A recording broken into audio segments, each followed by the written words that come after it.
আসসালামু আলাইকুম ওরহমতুল্লাহ। প্রিয় দর্শক, আশা করি আপনারা সকলেই ভালো আছেন। আজ আমরা জানব 2024 সালের ঈদ উল আজহা বা কুরবানির ঈদ কবে, কত তারিখে, কি বারে। মুসলমানদের আল্লাহ প্রদত্ত দুটি আনন্দের বিধানের মধ্যে অন্যতম একটি বিধান হল ঈদ উল আজহা।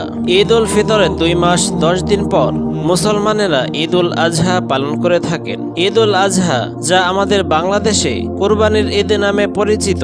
তো চলুন এবার জেনে আসি 2024 সালের কুরবানির ঈদ কবে। কুরবানির ঈদ জুন মাসের 17 তারিখ মোতাবেক 2 আষাঢ় 10 জিলহজ রোজ সোমবার। ঈদ উল আজহা মোট 3 দিন থাকে, অর্থাৎ জিলহজ মাসের 12 তারিখ সন্ধ্যা পর্যন্ত।